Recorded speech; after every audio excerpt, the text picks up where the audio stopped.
Recap. A park ranger discovers that the missing persons posters scattered through his national forest mark residents chosen as yearly tributes to a creature. He follows clues, confronts the town's secret, and faces the monster in a final night in the woods. Chapter 1. The Posters. I started my summer as a park ranger thinking I'd be mending fences and guiding lost hikers back to the trailhead. My name is Ben. On my first week I noticed how many missing persons posters were tacked up at every trailhead and on every cabin door. Names, photos, dates, some fresh, some yellowed. At first I treated them as duty, copied the info into the log, alert search teams if warranted, and take them down when the families asked. But there were too many. Posters for people who had never been reported to the sheriff. Faces I recognized from town. Dates that matched old holidays. Each poster weighed heavy on me. I began spending nights on the ranger deck, poring over the logbook, marking patterns. The posters were never random. They clustered by season, by old marked paths through the canyon, and by one strange symbol, a small scratch like a tally, carved into the corner of the board near certain photos. Chapter 2. The Pattern.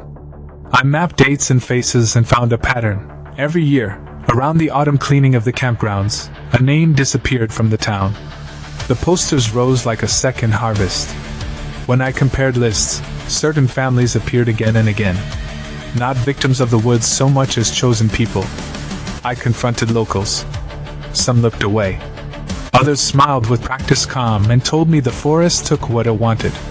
That's the old way, one elderly woman said. Offerings keep the rest of us safe. That sounded like superstition until a shopkeeper handed me a faded ledger and said, "You can look if you want, but be careful what you write down." The ledger contained names, dates, and a crude map of a clearing deeper than any I knew. When I went to show the sheriff, his face shut down. He had a poster of his own brother tacked to his office wall. He told me bluntly the town paid its dues. The word tribute, used in his voice not as metaphor but as a transaction, unsettled me. I began to think the posters were announcements, deliberate, ritualized, official. Chapter 3. The Clearing. The map led me into parts of the forest I had only driven past. The trees closed like a gate. At dusk I found a narrow path ringed by old stones. At its center was a clearing, and around the clearing stood weathered stakes and stones covered in names carved into them. Fresh flowers had been laid in a neat arc. The air smelled of pine and something metallic, like old coins. I should have left. Instead I documented everything. I lifted a photograph from my jacket pocket and placed it among the flowers, a small act that felt wrong and necessary. There was no sign of struggle, no bones, but the clearing had a presence. The hairs on my neck rose not from cold but from an animal awareness, like walking into a place that watched and kept tally. That night I camped at the edge. When the stars came out, a sound moved through the trees, long, low, and not human. I shone my flashlight into the dark and saw movement between trunks, too large to be a deer, too quiet for any bear I'd known. The beam caught something tall and hairy, and the forest swallowed the sound again. Chapter 4. The Bargain.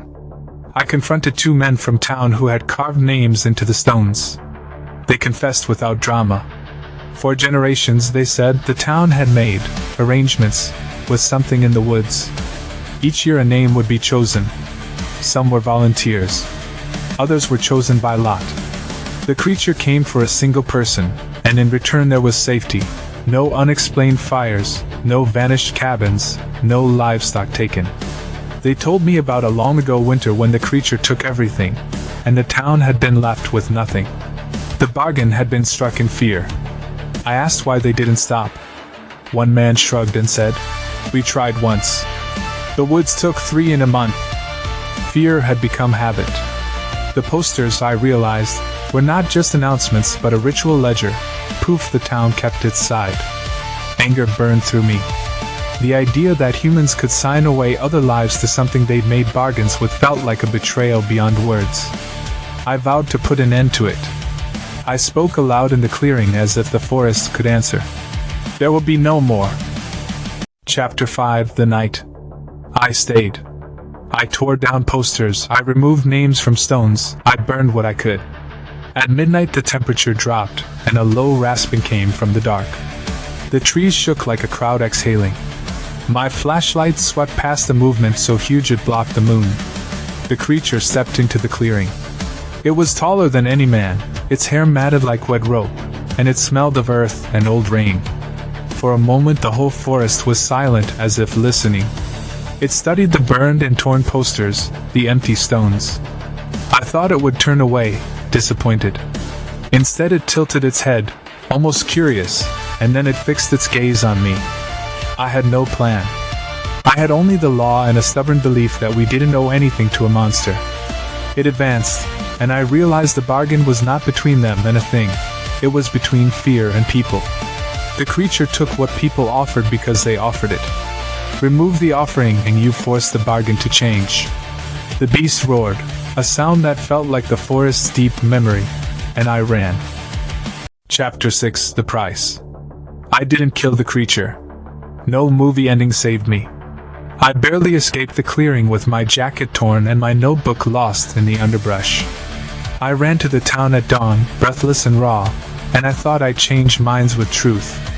Instead I found the bulletin boards already being repaired and new posters printed. Some people nodded when I spoke, but most refused to give up what they called security. A handful offered quiet thanks. The men who had confessed to me were quiet now, their faces hollow with relief and regret. The ledger had been copied and hidden elsewhere. I left a copy of my notes at the ranger station and walked the roads until I reached the highway. I could have taken my badge and left, but I stayed. Not to guard the bargain, but to document the truth. I taped a new poster on the main board, my own face, my name, and today's date. I did not expect it to change anything. Maybe it would anger them. Maybe use would return the favor. Maybe it would make them think. You asked me for the story? Here it is. I still patrol the trails. I still remove some posters when I can. I still wake at night to the memory of a tall shape between trunks and the sound it made. The town keeps its bargains, and the forest keeps its tributes. I live with it. If you enjoyed this story, please subscribe to the channel, activate notifications, give the video a like, leave a comment, and share the video with friends.